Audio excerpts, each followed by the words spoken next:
Welcome to the Recycle Podcast, where we discuss everyday issues from a mental health perspective. We are your hosts, Dr. LaFonya Jones, Dr. Rashonda Strickland, and Dr. Nichelle Wall. Now, don't get it twisted. We're not going to be your stereotypical therapist. What we will be is down to earth, informative, a little spicy, and vulnerable. All right, interns, turn up the volume, grab your pen and paper. It's supervision time. As a reminder, this podcast is not meant to take the place of a relationship with a licensed mental health professional.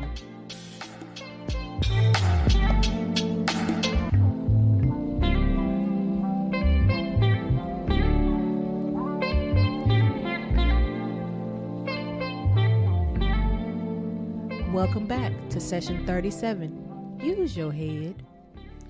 You better tell them interns to use their head. Okay, interns. This session is about discernment versus critical thinking. Discernment is defined as the ability to notice the fine point details, the ability to assess something well, or the ability to understand and comprehend something. Critical thinking, it requires you to use your ability to reason. It is about being an active learner rather than a passive recipient of information. That's a word in and of itself. Yeah, this one's gonna make you think. Because not many people do that nowadays. So That's what I was just thinking as you were reading.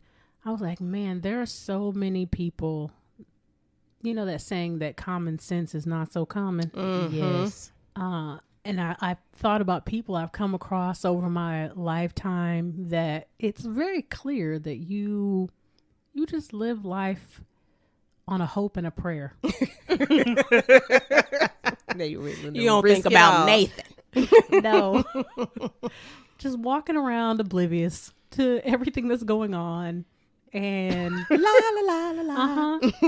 you know, and people problem solve for you. You know, you're essentially taken care of, coddled, babied. Must be nice. You know, one of the things that when I was researching, one of the things that I saw about critical thinking is that we typically develop that when you have a higher education. And even that, they were saying that colleges now are failing people who are entering into higher education. Everybody out here stupid. See, this is how I break it down when I think about like critical thinking, problem solving, discernment. So all of that kind of goes into the realm of common sense. We already know it's not common. Then you have book sense, which half the time that's not factual. And then you have street sense, which is dangerous most of the time. So you got these three categories, and hardly anybody has all three of them. Right. That is true. But Because a lot of times when you have book sense, you don't have common sense. Or street sense. You just out here just knowledgeable, throwing out trivia facts everywhere. Right. But Well, somebody why about did to steal all your money. leave your car unlocked. Don't care. Yes. Yeah. So, you know, you need a little bit of all of them to be successful. And, you know, well, I guess if the colleges are failing, it doesn't matter. But I usually tell my teenagers that I see that are about to graduate, who don't want to go and stay on campus for whatever reason. But I always tell them, I think it's a good idea for every college student to stay on campus at least 1 year, their freshman year, because it allows them to practice critical thinking, decision making, problem solving, Some and life skills without your mama and your daddy. right. Yes. I think that is when I started thinking for myself, because I mean, I was a child. I didn't have to think for myself. When I went to college, I didn't have a choice. Yeah. I mean, I didn't have that exact same experience. Mine really was throughout my childhood. Y'all know I'm a little Off. Exactly. Like I'm just saying typical children don't. Most don't until they get Yeah. out the house. Yeah. I was like, so mom, tell me why this is like this and this is like this. And she was like, if you don't get somewhere, shut up. Yeah. Why are you talking to me all the time? Yeah, see, I was a reader. Like, I read a lot, and if I had questions, I would ask. But I didn't really have to utilize not big problem skills. I mean, you in high school and middle school and stuff. You don't. I mean, we have like our little big problems when we break up with our little boyfriend and stuff, you know, but those are little big problems to us. But you don't have adult problems until you graduate. Right. Do y'all think there's a difference in critical skills, problem solving skills across cultures? Yes. Wait a minute, what was your question again? Say that again. I don't think I thought about that. Say that again. I said, do y'all think there is a difference across cultures with, you know, people's ability to problem solve or critically think? And Most definitely. Absolutely. And I think we learn across cultures differently how to problem solve. If I had to guess, I would say that minorities, we learn more life critical thinking, you know, kind of what we're talking about, street sense, you know, and of course this is a very broad generalization, of course, but I think we learn more life critical thinking skills, and non-minorities learn more book information type of critical thinking skills, Societal normative things as well. Yeah, that makes sense. I also think that so that's just from a racial / ethnic end. I also think that there are some differences in class when it comes to problem solving skills. Socioeconomic. Absolutely. I think people on the lower SES end do the same. They learn more life-based critical thinking, you know, how to, you know, Make a meal make out a of dollar out of, somebody. you know what I'm saying? Buying the sausages. Okay. Bologna sandwich. With them syrup sandwiches. You and gotta stuff. cut the 3 pieces so that Okay. when it pop up, you know. But yeah, you do. It's different because it's no different. And this is not shade to any part of any of what we just said, but you take someone out of, you know, a poor environment and then you put them in a very rich environment, the likelihood of them knowing, you know, that, okay, when I eat my meal, I'm supposed to go from the outside of the silverware in. That's not common knowledge anymore. Like nobody is going to etiquette school. I mean, even though there are lots of etiquette schools out there because it's making its way back, but that's just not common knowledge. And people don't have home ec anymore, which is how you learn how to set a table and do all that kind of stuff. So it's just like, why I got all these forks and knives and spoons on the table? Yeah. So I think a lot of the things that we learned growing up in our well, we're in 2 different generations, but these 2 generations that we're in, it's the same. Hey, you're a tail end. It don't matter. We're zennials, and I'm not. I'm not going to tell y'all where I am, but I'm not. Ahead of the zennials. No, I'm not a zennial at all. No, I said you're ahead of us. Oh, no, yeah, I am. I don't forget what I was going to say now. That's okay. You were saying that, you know, the way we grew up, I'm assuming it influenced. Yeah, the way we grew up, it influenced us to have to think, have to problem solve, learn how to be ladies, be classy, but also be down to earth and things like that. And I don't think now because like you said, home ec is gone. Yeah. It's a lot of stuff that people deemed unimportant that now's a problem. Like, people don't know how to sew a button on a shirt. So you threw the shirt away because the button came off. If you don't go get that, you know what I mean? Like, you have certain things like that come up, or people don't know how to be innovative and come up with a meal out of what's in the cabinet or in the refrigerator. It's just like, let me just go holler at, I almost said a restaurant. I'm not going to say no restaurants because they not paying us. No sponsorships. Right. But someplace with yummy chicken. Y'all like how we be catching ourselves? Yes. Insert your place. But you know what, though? I think because society now has made it so easy for us to get away from that type of things, because when we had our little snowstorm thing, whatever, Snowpocalypse. yeah, Snow 2021. Snowvid.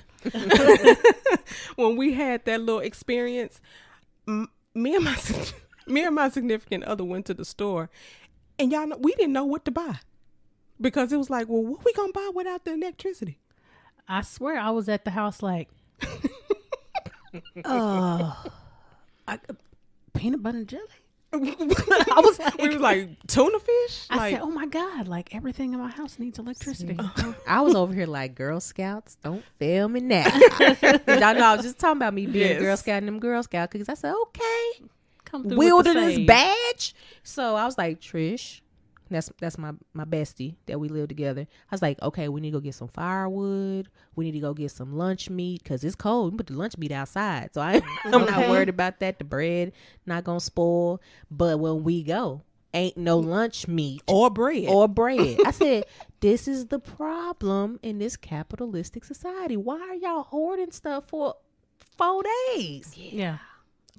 Literally a week. You're not going to eat that much lunch meat. Right. You better not. Oh, that's sodium. Yeah, you bored if you eating all that. You bored. That's all right. We found some goodies, but I was just like, Lord, this is ridiculous. But see, you see how all of us problem solved in a totally different. We problem solved, but it was still different. Dr. Strickland thought about peanut butter and jelly. I thought about tuna fish, and Dr. Wild thought about lunch meat. Yeah. Either way, we wasn't gonna die. Exactly. Right. And lots of chips. Yes. And we was taking the snow from outside, putting it in our toilet so that we would have water in the I wasn't about to be smelling fumes out my toilet.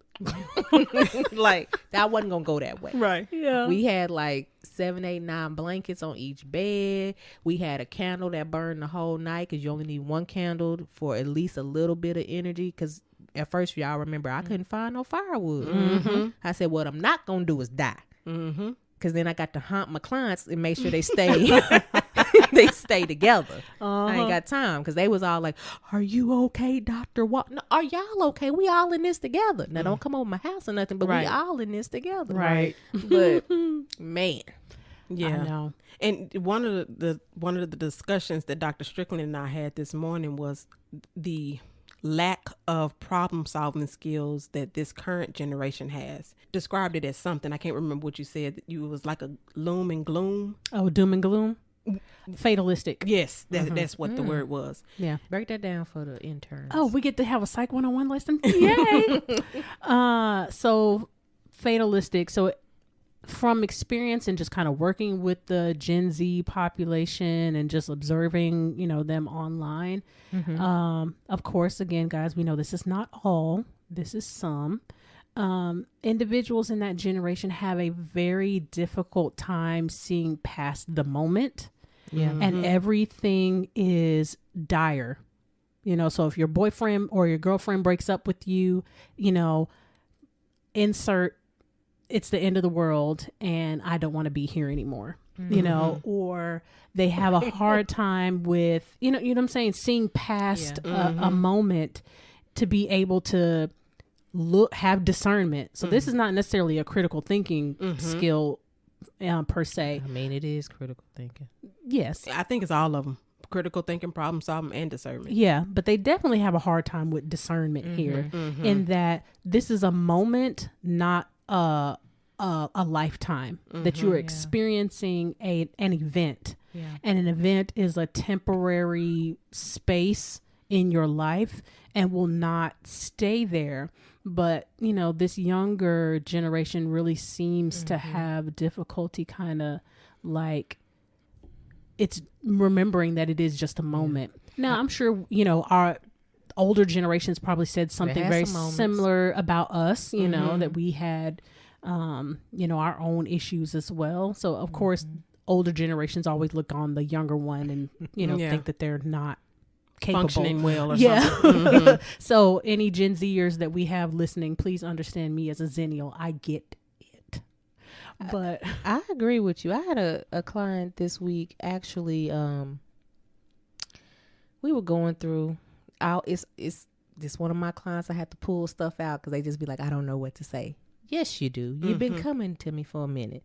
But this particular client was like, well, I don't have a job anymore because the pipes burst. I was like, what do you mean you don't have a job because the pipes burst? well, I mean, we're getting paid still, so I think I'm just going to go back to my old job. I say, you have a job. Oh, wow. You just are not going into the job because they got to repair the pipes and the place that you work at. Just calm yourself. Let's think through this. Why would you need to get another job? Because what's going to happen when they stop paying me? They're not going to stop paying you.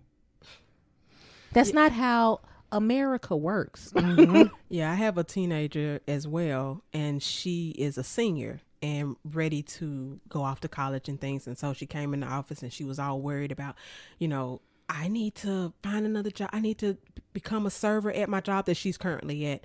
I need to become a server. I got to figure out what I'm going to do about college and where I'm going to live. And I said, okay, have you graduated yet? And she said, not yet. And so people at her job have been pressuring her to take the next step to become a server. And I said, do you want to become a server? And she finally said, I don't think I do. I said, well, why would you be forcing yourself to become a server if you don't want to be a server? You better live your life like Rihanna said. Yeah. Right. And so those are the types of things that we're saying that, and it's not just the I often call it millennials. Nope. Gen Z. The Gen Z. It's not just them. We do have adults coming in. Oh, trust. Who don't have these skills either. You know how many clients, us three, and therapists at large have that go back to unhealthy relationships? Oh, God. Leave and go back, leave and go back, leave and go back. But leave and go I back. love him. Yeah. He So don't love it's not you. just the kids. Oh, out no. here. It's not No. just the kids out here lacking the discernment and lacking the problem solving ability. It's us out here too. Yeah. We out here making some poor decisions Plenty of them. and not assessing things well No. and not thinking it through. No. Logic is not a lot of people's strong suit. No. Yeah. Well, it's hard that's to true. operate in logic. Yeah. You know, it takes, because logic is not filled with emotion. I mean, you need both. You do. need the Yes. logic and you need the emotionality because that's how you get to your higher self.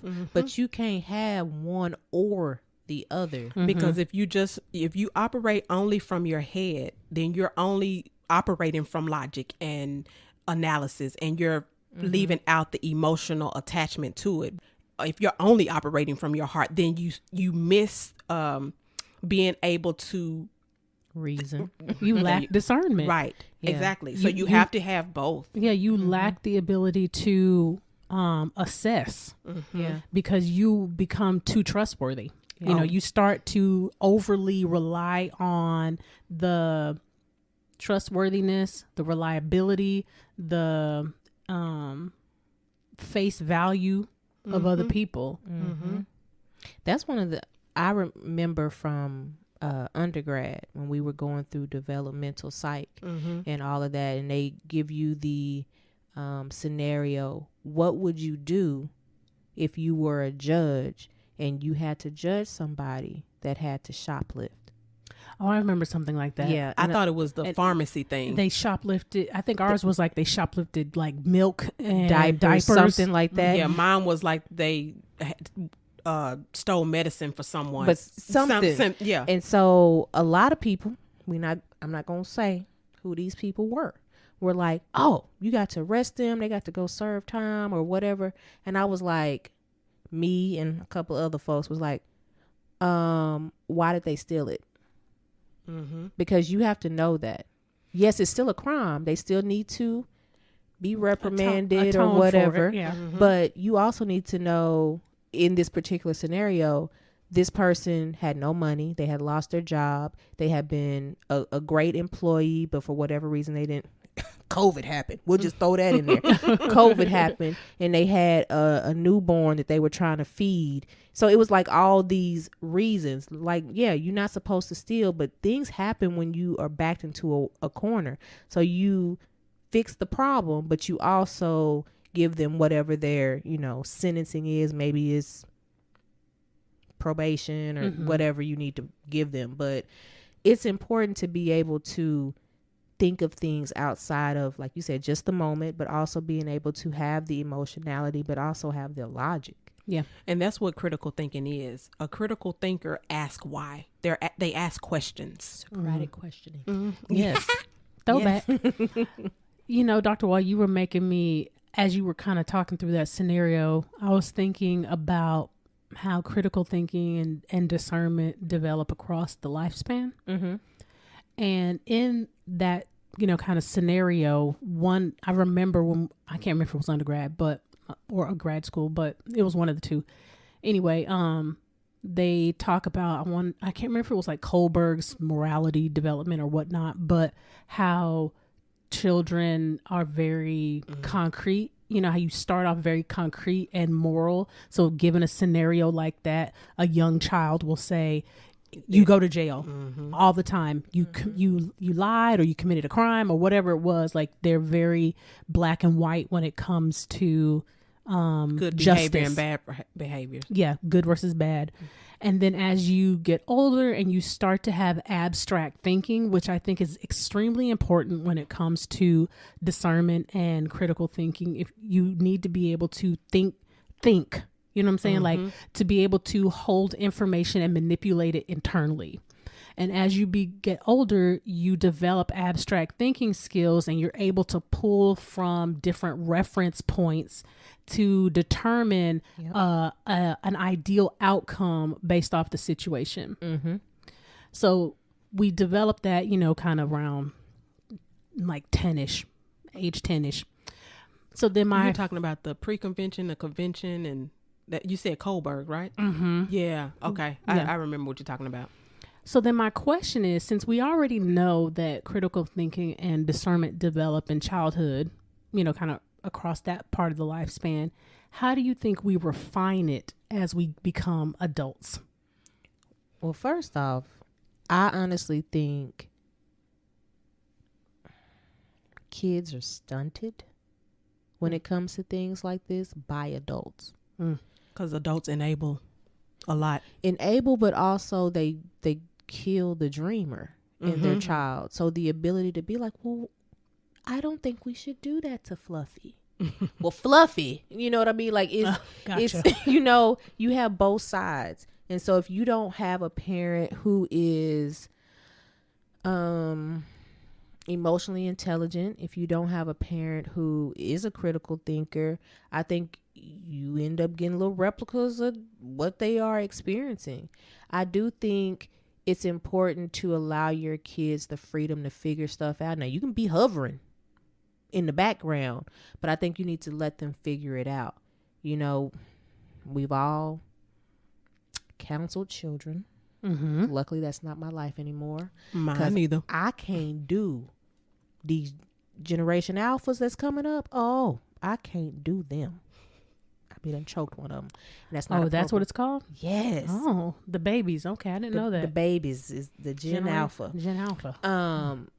But I think that's the main issue, because think about it. We've talked about this on the podcast before. We've had little kids and we get in there and we're working, they getting it, they understanding, they problem solving, critical thinking, and then they dang parents. I almost said the gender. These dang parents come in, and then all of that work that the kid did is completely wiped away because it's not acceptable in their home. It's not something that the parents have figured out yet. And I would have to add to that to say, so yeah, of course, I think you all know by now that a lot of my population is addiction and family members of addicts. So the family members of addicts that I see, they are so gun-ho on not being like their parents that they become a helicopter parent. They become the ones that enable their kids. So they raise them up to be entitled. So they don't have to do the critical thinking. They don't have to have the discernment because no parents, consequences. Yeah, they don't have any consequences. The parents haven't, required them to utilize that part of their brain or just abilities, and so they stunt them. So if you never had it, how can you develop? I mean, especially if you don't go to college, and even like I said earlier, colleges are seemingly failing us in that area. Okay. I think y'all make some valid points there. What you think? I do. So if you do have at least some awareness, some mild self-awareness, I think you can refine your critical thinking skills over time. I believe you have to be observant, start looking at how people react to you. Look at how, read the room. Yeah. Read the room. And observe other people's behavior with other people, not necessarily just in reference to yourself. And like you were saying a little bit earlier, ask questions, but not just necessarily just asking questions of others, but asking yourself questions of yourself. Reading, researching. That doesn't necessarily have to be, like book. You can, because we're more of an online society now. But reading and looking at different things, experiencing different cultures, if you have the financial ability to travel and observe the way people live, I think that helps you see things from a different perspective versus being in your own little bubble. And to add to your list too, I also think people should pay attention to the friends that you have in your circle. Because I believe for all of us, we challenge each other to we push each other to think. And I think when you have that type of friendship circle, you won't have a choice. But oh man, I remember when Dr. Strickland, we were talking about this, and she was like, "Well, why? Do I need to start asking why? Do I need to start making assumptions? Do I need to start researching? Things like that. I think that's a part of that too. Iron sharpens iron. Yeah, I was about to say birds of a feather. Flock together. They do. I mean, it's true. When you think about just from a substance abuse end, whose parents haven't told them, if you hang around, that, stoner, you're gonna be just like them. Or if you hang out with, bad kids or bad influences, that you'll do that. And you're like, well, if your friends decide to jump off a cliff, you gonna jump off the cliff too? And while they gonna say no, they sure are plummeting. Yes, one right after the other. And sometimes it may not be physically, it may be mentally. So I definitely agree. You got to be mindful of everything. I don't know if that's too big, but you do have to be very mindful and considerate of who, what, where, when, and why. Do they teach that still? The W's? I don't know. And the H? We've been out of school for a long time. So a long time. Yeah. But I mean, though, that's kind of your first introduction in elementary is the W's, who, what, when, where, why, how. Because you learn that for English. You learn that, well, when we used to have life skills and stuff. We don't have that no more in school. But you learn those things. And it's like, okay, if this, that's why people be struggling with math problems. It's they be like, I immediately would go to the last question or the last part and read the question. And then I read the math problem. So I know what to look for. Because all that fluff, it ain't got nothing to do with the problem that we trying to solve. Yeah. Yeah. So 7 critical thinking skills. Dr. Strickland already said some of them, but one is observation, analysis, interpretation, reflection, and evaluation. Oh, yeah. Did I say 7? That's not 7. Inference, explanation, problem solving, and decision making. Sorry, guys. It's all right. Just thinking about this whole kind of topic, discernment, critical thinking and whatnot, it makes me remember something my dad used to do. And my dad was in the military pretty much throughout my entire childhood, and so we never lived where my parents are from, and we would drive sometimes to visit my extended family. And my mom always sat in the back, so because she slept. So I used to sit in the front seat. This is before all the laws were, kids couldn't sit in the front seat.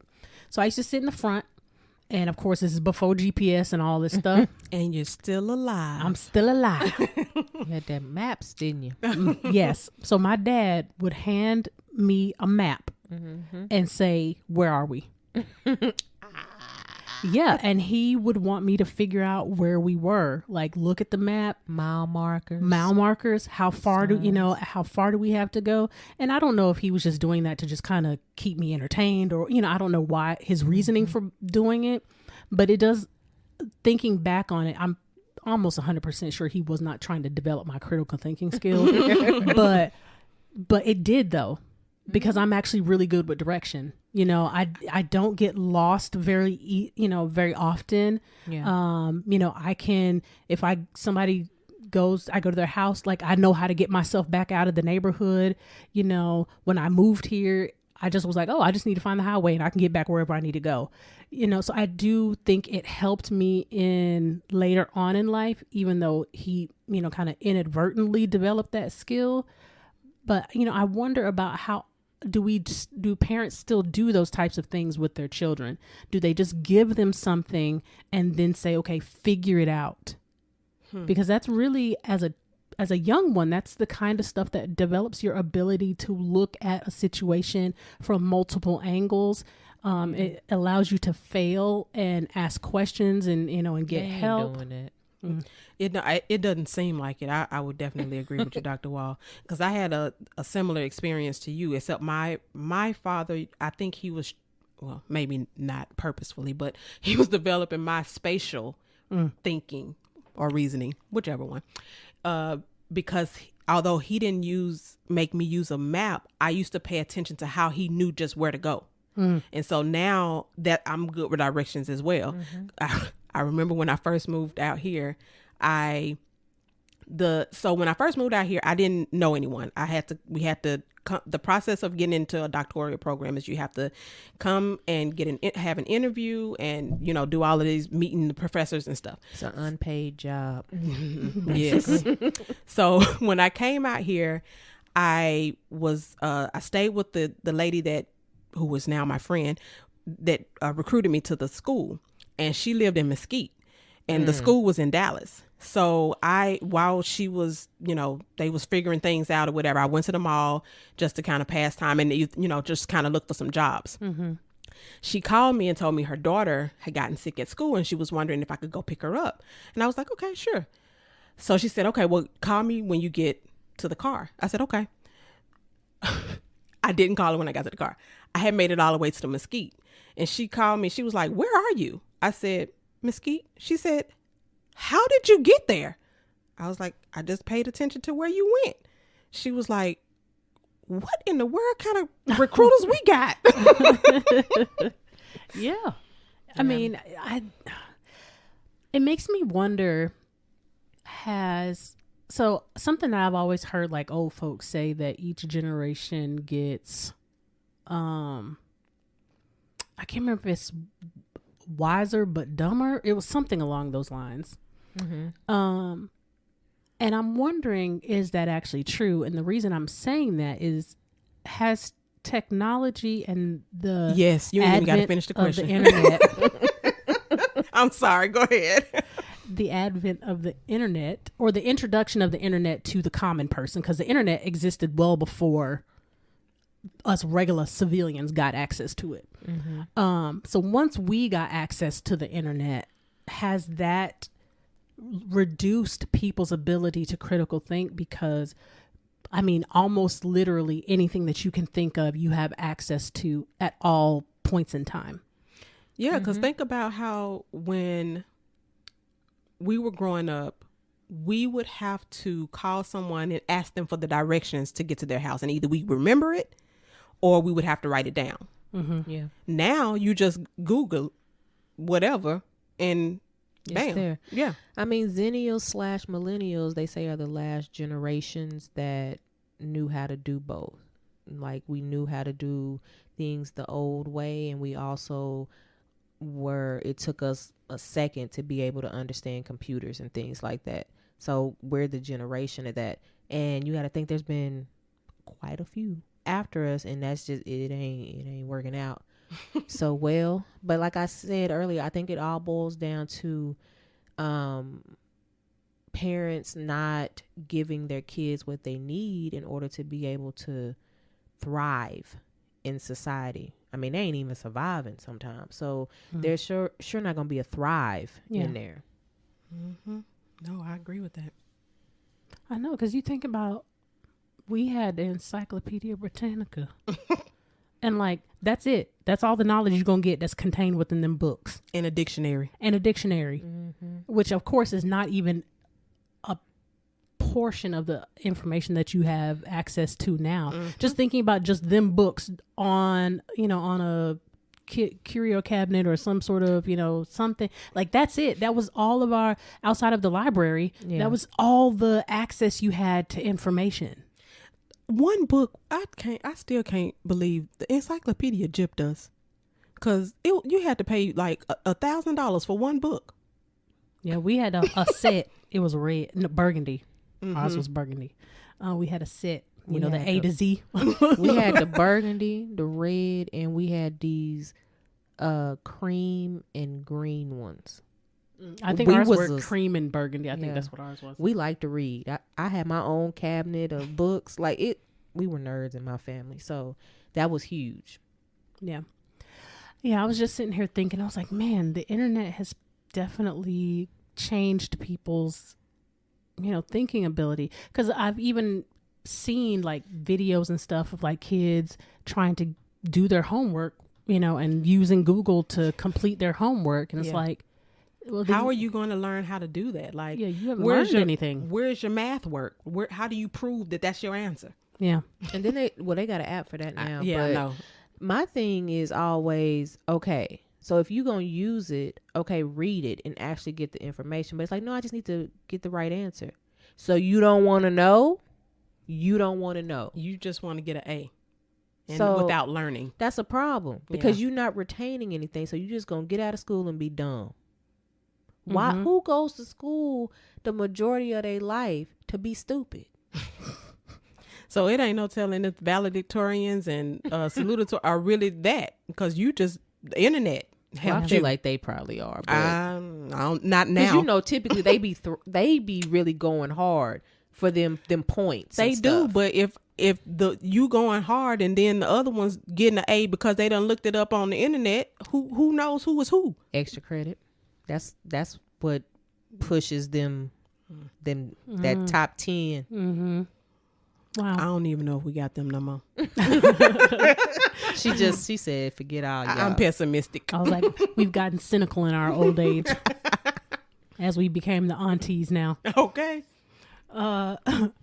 Okay. So then, since we were a little bit earlier talking about, discernment and critical thinking across the lifespan, how do you think it changes as you were not there? So it would have been nice to have a person in this age group, but once you transition over into senior status, do you think it? I think you have the two ends of that. You have the people that think they know everything and just gonna run with whatever they know without wanting to continue to learn because they have arrived in elderliness. Mm-hmm. And then you also have the people who like the epitome of it with like the wisdom and Gotcha. the learning. And in my head, I always picture my great grandmother, Willie. I don't know why. I guess because I used to talk to her as a spirit, but that's not the point of this podcast.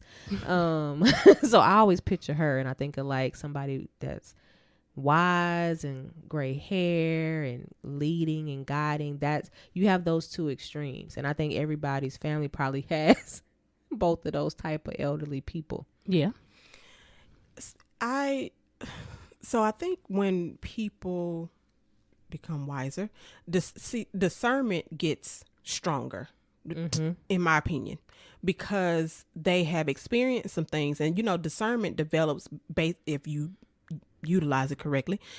It develops by you learning from mistakes and bumping your head. And getting back up and, trying it either again or a different way or something else. And discernment is, I would say, I guess, a higher level of critical thinking. Yeah. And so when you use your discernment and you become wiser, and then you add the critical thinking on, I think that's when you collect that wisdom and you have the ability to kind of share. walk in a way that you're effective. Yes. Yeah. If you want to grow. But there's a lot of old people that don't want to grow either. I agree with that. Yes. A bunch of old fools. That is hilarious. Yeah. I'm but just no, I saying agree. though. I mean, I know some, so yeah.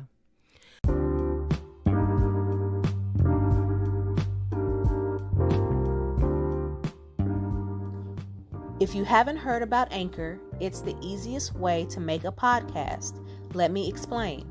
It's free. There's certain tools that allow you to record and edit your podcast right from your phone or computer. Anchor will distribute your podcast for you so it can be heard on Spotify, Apple Podcasts, and many more. You can make money from your podcast with no minimum listenership. It's everything you need to make a podcast in one place. Download the free Anchor app or go to anchor.fm to get started. That's ANCHOR.FM.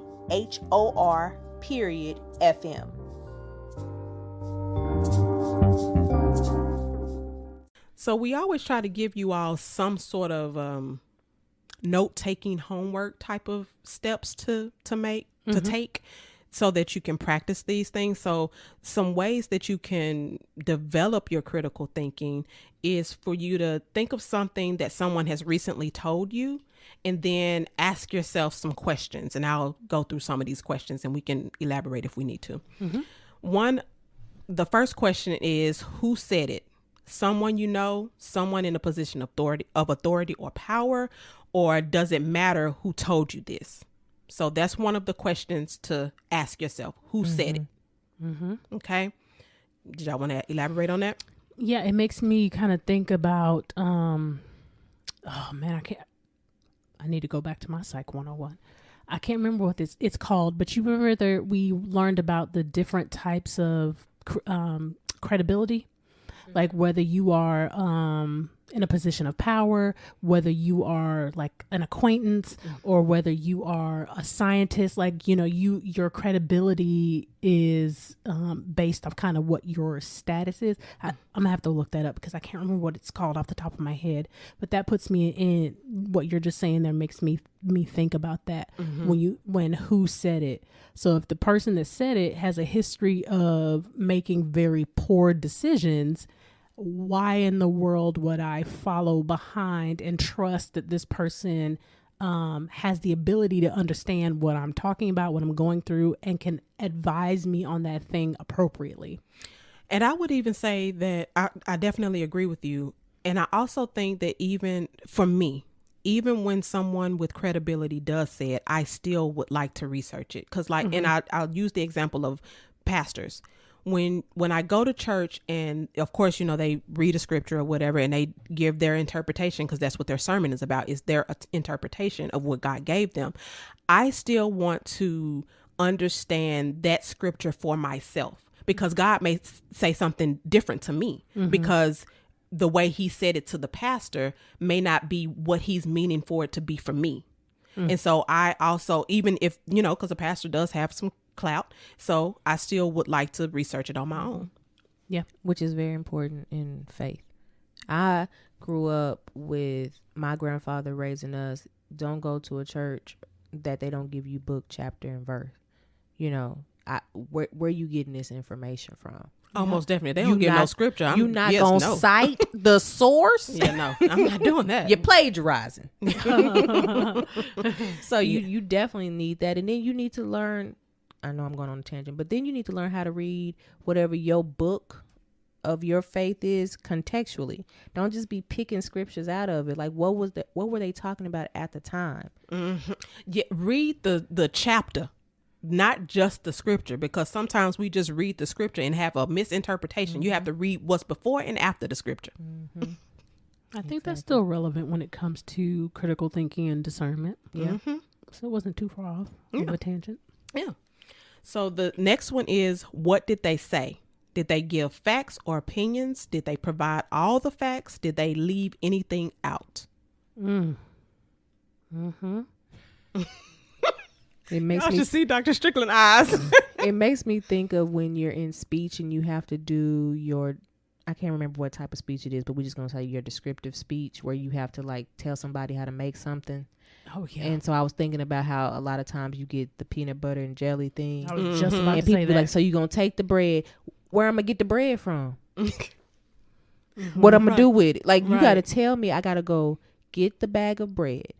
Go to the refrigerator, open the refrigerator, get the jelly, go to the cabinet, get the like you have to go through all of those parts. And a lot of people don't realize how detailed things actually need to be. And they just take things at face value. Yeah. Yeah. And I'm sorry. Go ahead. Well, I was just thinking, so you, some of the interns may know that part of my background is working with people with developmental disabilities. And in that, I was working with a parent who was struggling with teaching their child how to brush their teeth. Yeah. And the parents had gotten so frustrated with it because they believed, I believe their son was maybe 9, and he didn't know how to brush his teeth. That's already regular people is hard. True. For your kids to brush their teeth. True. Just be furry. But they... Not furry. But the parents had just gotten completely frustrated. And, I was trying to explain to them that, in this child's particular case, he's not going to learn by observation. He's not going to be able to just pick it up like, watching you do the motion. So I was explaining kind of like the peanut butter and jelly thing. I said, you're going to have to start from walk into the bathroom and turn the light on. Like, that's how you start teaching him how to brush his teeth. And she just was like, what? I said, you have to teach your son every single step along the way. Yeah. Life skills. Yeah. Like, it's not as simple as go brush your teeth. You have to turn the light on. Okay. Then you walk over to the sink. Okay. Open the drawer. Okay. Grab your toothbrush.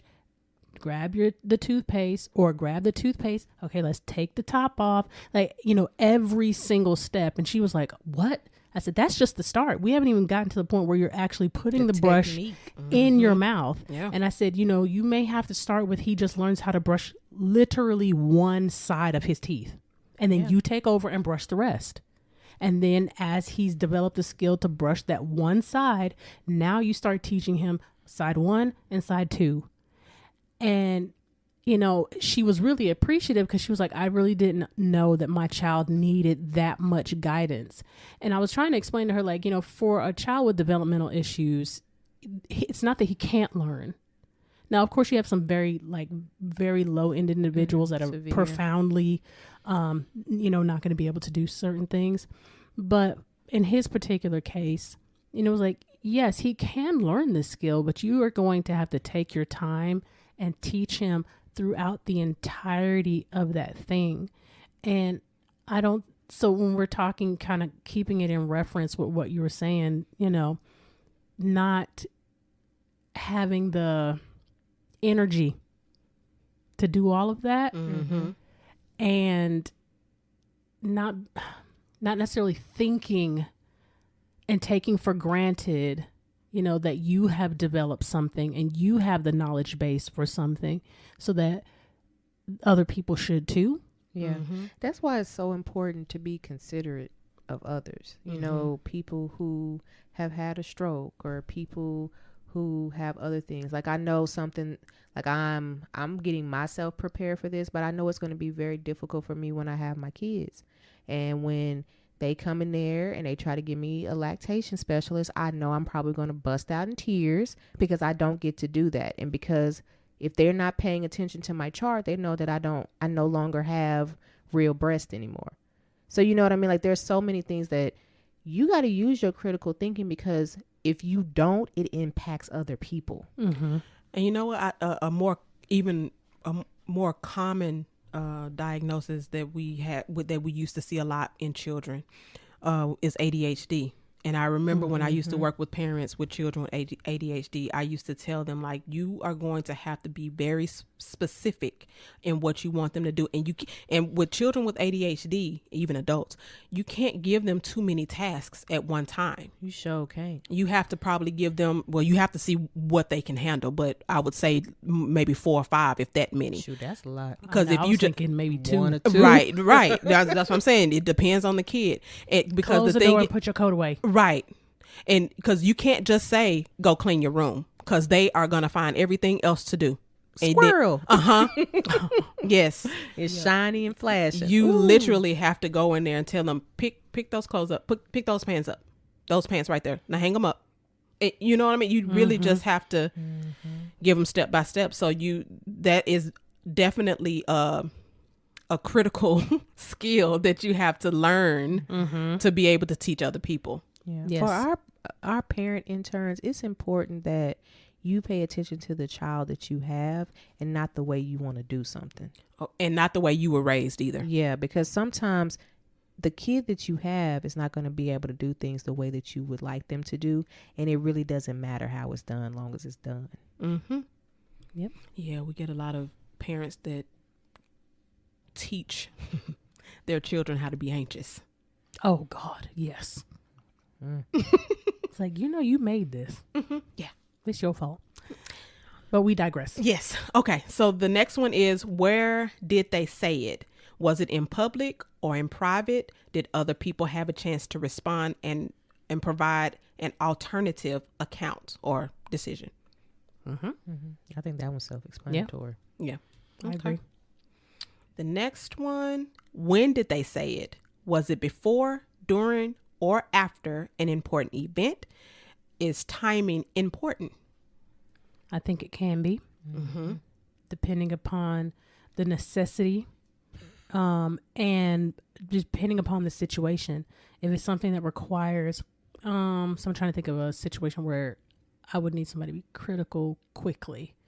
If we're in a dangerous situation, extreme example here, if we're walking in the wilderness and a grizzly bear, Survival. yeah, and a Negative grizzly afraid. bear is coming, it's charging for me. Mama bear done seen me and smelled me 3 miles ago, and thought I'm coming for her babies. I need you to be on your toes, man. I need you to be like, come on, we got to decide what we doing, so because we gonna die. If it's brown, lay down. And you still probably gonna die. You know what I memean? Because Yes. that's just the nature of the wild. Yeah. Or let's say if you have a blowout on the highway, you need to be able to be quick on your feet. I want you to get in a real example, because I love the story when you tell it about when Derek saved y'all life. Oh, okay. So We told you he's a NASCAR driver. I mean, in his heart. in his heart, he really is. And he'll love that I told this story. So anybody that knows my husband knows he's going to be on cloud 9 right now. So my husband has a performance vehicle that is tuned up a little bit. And at the time, he was part of a car club for similar vehicles, Camaros, Chargers, Challengers, things of that nature, Corvettes. And they were doing a cruise on I-20. And of Y'all course, know how this getting ready to be. It's 20. yes, of course, because everybody's driving a souped up, supercharged everything. Oh, Lord. Everybody wants to stunt and show out because, we all got muscle cars and they're all, like I said, they're all tuned. So, but we're not, because he knows I don't like when he drives like that. So we're just driving. But of course, everybody else on the highway, because this is about maybe 50 cars deep. So, they're just doing all kind of stuff. And I'm like, we own 20 and it's like all kinds of other vehicles on the highway. Anyway, 2 knuckleheads decide that they're going to try to like get in the same lane at the same time and freaks out the other people around. So it's, if you're visualize with me, go with me now. Sicily. No, I'm just like, All right, Sophia. okay. So there's the far right lane is beside us. We're in the second right lane, and then there's somebody in the like almost not the left lane, but the one that's second from the left. So the car that's catty corner in front of us in the second left lane, because these other knuckleheads are doing what they're doing, freaks this person out and they slam on their brakes. The highway's busy, so you can't slam on your brakes on the highway. So they slam on their brakes. This person proceeds to do some Fast and Furious stuff. And literally, they flip and do a complete 180 across 3 lanes of traffic. And in the midst, now I'm in the passenger seat. Me and this person is looking face to face on the highway. It makes me nervous every time I hear this story. I don't know what kind of Need for Speed, Fast and Furious, Gone in 60 Seconds stuff my husband pulled that day. He pulled the emergency brake and like changed lanes, probably the quickest I've ever seen him change lanes. But the timing, I mean, it's almost like you can't believe it. It really was like something out of a movie. Like you could not time it more perfectly. And because, you know, this person is facing the opposite direction, passing in front of us because they locked up their vehicle. So now they're skidding the opposite direction and they end up on the shoulder facing the wrong direction. Did they get hit? Nobody got hit. Oh, thank God. Nobody. So my husband pulls the e-brake, slams, changes lanes, and then burns off. He said, y'all joke. I can't be with y'all no more. Yes. That is some critical thinking. See, he should have been in Fast and the Furious. He could have been. They got a new one coming. That's only one time he has saved us. Any other time my husband's driving is horrendous. They can make it he can make it all the way from Crowley to Grand Prairie in 15 minutes. No joke. Sound like my mama. Because she don't know how to not drive fast either. Yeah. So my husband, he has great critical spatial awareness in a crisis. Yeah. Now we just like cruising, like he Gone. I can't even describe how frustrating it is. But if we need to get out of a situation, he can get us out of a situation. And he has good. On several occasions, just being in a big city, you know, traffic is something that's kind of a hot mess all the time. But he is excellent at getting us out of those types of moments. And, you know, I kind of attribute that to his love for performance driving and practice. Yeah. You know, sense. And without that kind of awareness and ability to discern what's happening across, you know, because that's a lot. Just thinking about that, that situation in particular, you know, you have us, like our car, you have the other, you know, 50 performance vehicles all driving way too fast and erratically. You have the regular standard drivers that are on the highway just doing their regular thing. You know, that's a lot to account for at one time. You have to be very aware. Yeah. And nobody got hit. I mean, I was impressed. Yeah, I promise when she told me that story, it gives me anxiety every time she tells me that story, or every time I hear her tell a story. Yeah, I mean that's a lot. You know, a critical thinking as far as time goes that always pops in my head is when your mama would tell you to take something out of the freezer for dinner, and you hear the jingle. Now I was never this kid because my mom was like, "You gonna cook," so it's a little bit different. But one of my foster brothers and sisters, they would always forget, and they try to take it out 10 minutes before when they hear. I said, she gonna know it's frozen. Yeah. Just be like, I forgot. Go as soon as you hear the dough. But that's Mom, I'm sorry, I forgot to take the chicken out of the freezer. You'll be much better off. Yep. When you lie, she gonna knock your head off. Don't be out here telling stories. Okay, so the next one is why did they say it? Did they explain the reasoning behind it? Okay. No. So the next one is why did they say it? Did they explain the reasoning behind their opinion? Were they trying to make someone look good or bad? Why is important? Why? I think that's one of probably the more important ones. I think they're all very, but I do think that the why behind, I'm gonna say the why behind why a person does something. Same thing. Yeah, I do think that is something that's extremely important because it talks about intent. Mm-hmm. If I'm saying or doing something to make another person look bad, what's your motives? Mm-hmm. It goes back to that credibility thing that we were talking about a little bit earlier. So if my motive is to make you look dumb or to embarrass you or to control you or whatever it is, then, if you're not being aware and you're not really thinking about that, you're going to fall for a whole bunch of stuff. Mm-hmm. Yeah.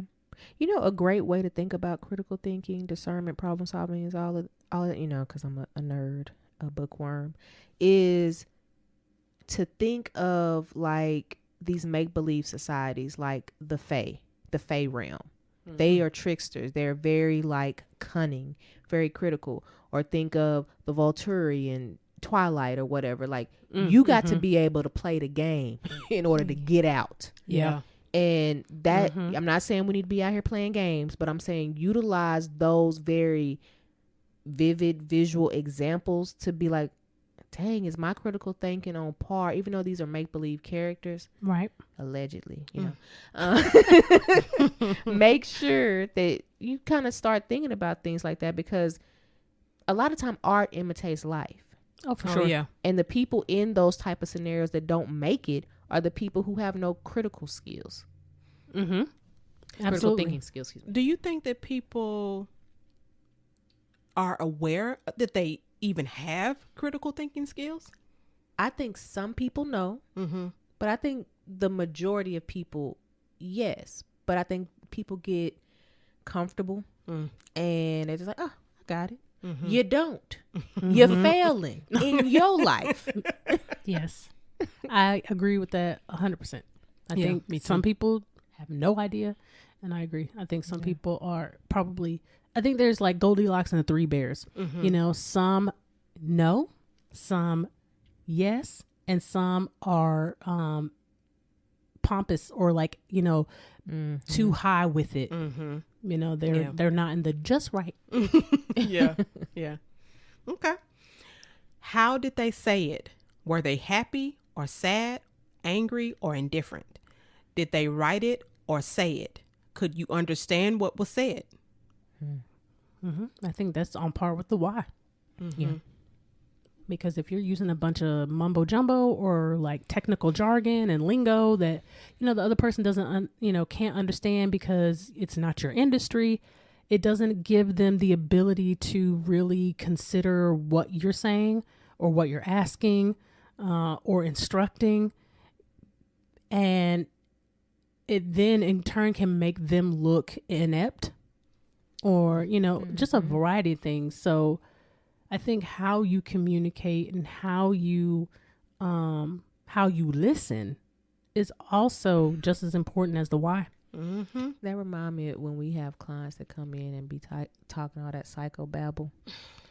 I can't stand when they try to throw psychological language to me. I'd be like, oh, you've been in therapy before, huh? Or you was Googling real hard. Right. I had a client of mine to tell me, I think I more so have panic attacks than anxiety attacks. It's the same. I said, so did you read the 1970s DSM or did you read the 2021? Which one did you read? I'm like, girl, get your life. Yeah. I'd be like, oh, yeah, that's the same really? thing. Okay. Yeah, my I think it's bipolar. I think that's the one I get the most. I'm bipolar. Are you though? Why? Why do you think you're bipolar? Because one day I was feeling like this in the morning, and then a couple of hours later I felt like that. Well, that's not bipolar, babe. That's not what that is. You might be rapid cycling a little bit, but that's or you may just be having a normal day. Yeah, emotions, hormones. Change. Yeah. Emotions make you cry sometimes. So I definitely think the how is it affects all of those things. Yeah. Because even if you're in a therapy kind of situation, like how you communicate to your therapist, does it give them the ability to be critical, think critically about your situation? if you're not clearly stating what's going on in your life, if you're withholding information, if you are blowing up their email, you know, all kinds of, like, how you get the information across is important. It's so funny that I've received a few emails from my clients, and they'll send me this 2-page like email or so, and I'm like, so what was the purpose of the way you were feeling or thinking? At least you only get I just 2 give them one pages. sentence. Yeah, I be Dr. having Wall be getting thesis. novels. Yeah, I be like, why do y'all know y'all only gonna get 2 sentences back from me? Why do y'all do that? Girl, I you don't better be glad I don't send you the thumbs up.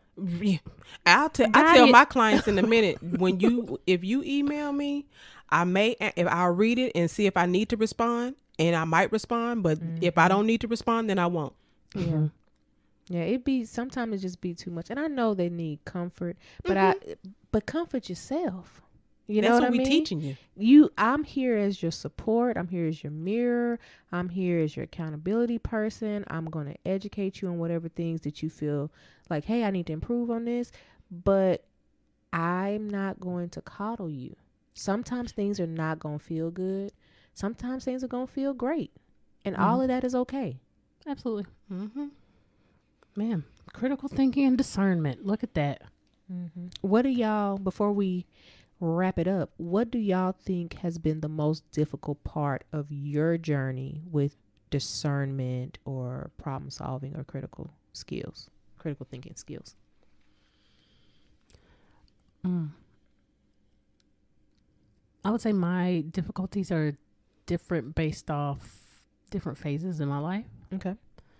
I would say when I was younger, you know, and we've talked about this in previous sessions, that I was a very sensitive, very timid, emotional, you know, child/teen/early 20s.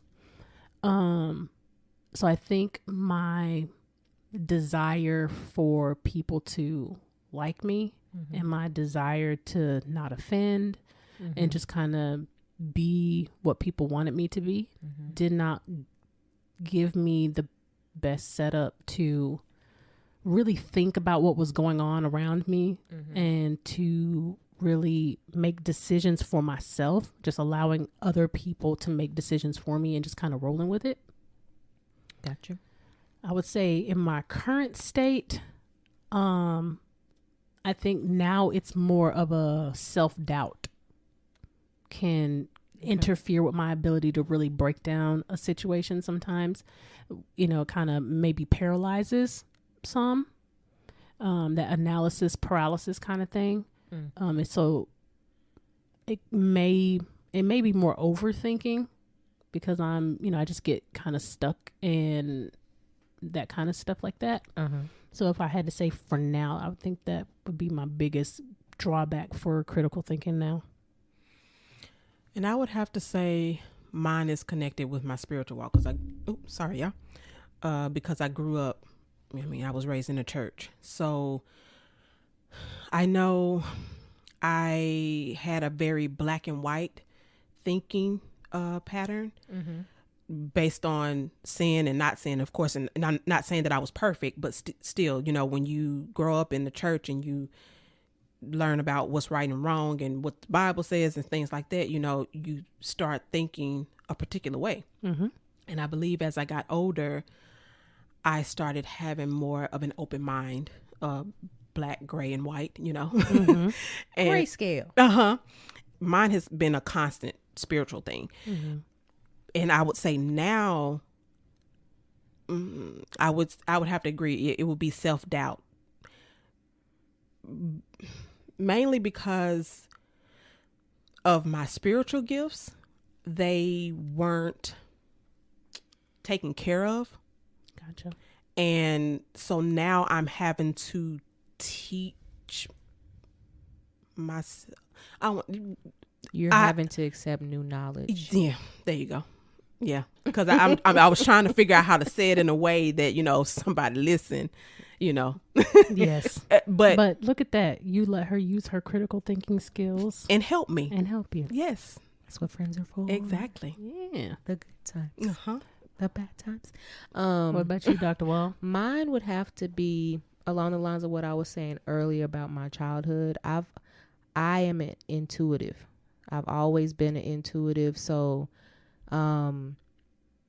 me being able to discern has always been something that I've been able to do. My mom was a discerner, is a discerner. And so I would be able to see exactly how things are about to map out, how they're going to work, what is the best course of action. And my emotionality would get in the way because I want to help everybody get to whatever the promised land was for that situation. But the reality was I had to realize everybody don't want that. Mm-hmm. And so that affects you when you are me and you're an intuitive and you're a whole freaking empath over here. My emotionality got in the way. And so it took me a really long time to put, I don't want to say boundaries because I'm not trying to bound myself, but parameters to where, okay, take some of that out of that. Mm-hmm. Let some of that go, because being able to see the way things work and then realizing that people aren't ready to go on that journey yet is extremely frustrating. And you just have to kind of sit back and look at them like, oh, wish I could bust you in the back of your head and get you there quicker, but you can't. And so that has been the biggest issue for me. It's like, okay, I see all of these things going on and I have to just kind of sit back and wait. And then I'm like, okay, y'all ready? Mm-hmm. So it's like almost when I would say probably like high school into undergrad, I felt like I had to be something that I wasn't. Because I did not feel or believe that people that I was around would be able to accept the wholeness of me. So I could only give them pieces of myself. Gotcha. That's interesting. You say that you couldn't. What did you say? You said you couldn't be who you needed to be, or they didn't accept who you were. They weren't capable of receiving it. And it's interesting you say that, because I felt like I couldn't be who God called me to be. Like I couldn't be myself. And so now the only person that I trust with my spiritual walk is my father, which he's always been a constant, because my father is a minister. So you're lucky. Your spiritual father is also your biological father. Yes. Yes. Exactly. So he's the only one that I trust, it, along with my uncle, who's a bishop as well. But those two are the only two that I would trust now with my gifts and them teaching me how to operate in them. And, and I don't know if that would change once I perhaps may go back to church if I go, but How big of a part does y'all's spirituality, not religion, spirituality play with your critical thinking and your discernment, your spirit? How do you let that manifest in the earthly plane? We're getting deep. I know. I wasn't ready for that. I wasn't. I'm like, I got to really sit here and think about myself real quick. I know. Well, I think for me, I've been working on this discernment walk for some time because of my spiritual gifts. I have to be discerned. I have to operate in my discernment. And what I mean by gifts is like the spiritual gifts of God, of the Bible, from the Bible. And so I have been on this journey of learning how to discern what's for me and what's not, based on what God wants me to have. So I think I've always operated in that capacity, but it one part of my life, it was very strict, black or white, very surface level. Now it's more of a spiritual, like, okay, God, I'm wanting to connect with you. Like I want to understand you. Yeah. I think for me, I'm not necessarily I'm definitely not religious by any stretch. But for spirituality, I'm very much you guys know, I've said this before, I'm into quantum mechanics and quantum physics and things like that. All go together. Yeah. So I'm very much into, I'm trying not to make myself sound like a kook out here, but I'm very much into the universe and how the laws of physics, And the energy. and the all of that. energies of, you know, magnetism and gravity and how all of these things play and work on us on a physical and electrical level. Yeah. And That doesn't sound kooky. I'm being very particular on how on how I describe these things. So this is something that is very important to me. I learn a lot about the universe. You know, I watch and read a lot of things about planets and stars, and I mean, you are a science yeah, baby. You yes. know, But is that an Aries thing? Because my fiance watches stuff like that. It could be. I mean, I don't know. I'm not necessarily an astrology, Yeah. you know, person, but I mean, I can't say it ain't. Yeah.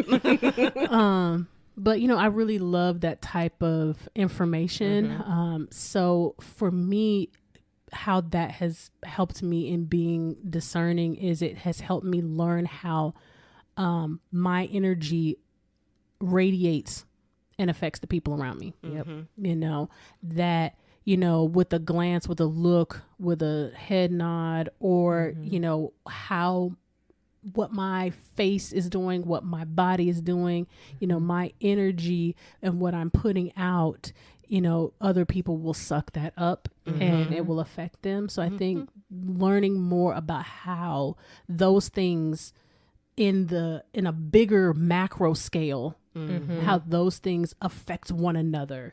You know, how a larger planet will grab and hold a smaller one because of the energy that this larger planet, you know, like Pluto. or like our sun, you know, because of the magnitude of the sun and the amount of, you know, gravity that this thing holds, it is able to hold all of these other planets in line.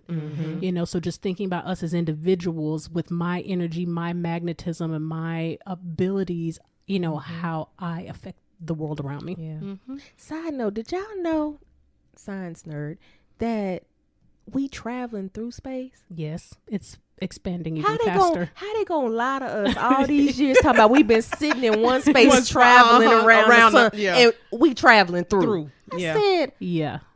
this is why Yeah, it's you so got funny. to research stuff. I This know. is why you have to use your critical thinking skills. It Exactly. is. I wish we had video because I would show y'all how we're traveling. So it's like going it's like all this. like we're going like this, just so swirling cool. and moving Yep. at the same time. Yeah. And not in circular shape, in elliptical shape as well. Yep. Exactly. Lots of stuff. I would probably say for me, the way spirituality has affected discernment is I have had to be okay with trusting my gut. Because I am a person that always want to give somebody the benefit of the doubt. So all the clients, not the interns, all the clients that's watching, this is why I be on y'all about giving the benefit of the doubt. Your spirit, your soul will tell you everything you need to know if you will listen to it.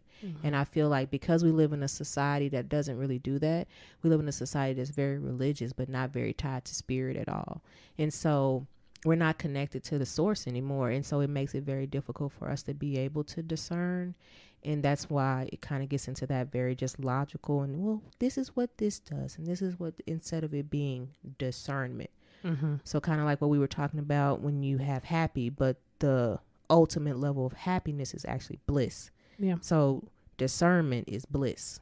So for me personally, that's kind of what I've had to embrace and realize that sometimes things are going to happen that I may have saw coming or understood that this was about to happen because the way my brain works, and then just be okay with everything falling apart. And that's scary to It see it is. happen. Yeah. Especially when it involves your loved ones and stuff like that. It's like, if you would have just did, okay, this their life. This not my life. This their life. Let me fall back. Yeah. Yeah. Man, this was a good one, guys. Yeah. I think, you know, it's applicable, life applicable. While I think all of our sessions are relevant and Yeah. necessary. You know, this one is one that you deal with on a day-to-day basis. Yeah. Mhm. Because you have to practice this every day. Mm-hmm. You It really ain't do. easy. No, Sometimes I gosh, just no. go lay in the bed. I'm not going to do this today. So, as is customary, we always leave you all with a quote. And today's quote is by JFK, John F. Kennedy. Too often, we enjoy the comfort of opinion without the discomfort of thought. Must be this volume control. So, okay, interns, process your notes. Be sure to catch us next session and find us on all major platforms at The Recycled Podcast. If you're a new intern, be sure to like, comment, subscribe, and share. Thanks for listening. And remember, we are shifting and reshaping our psyche through healing conversations and connections, one discussion at a time.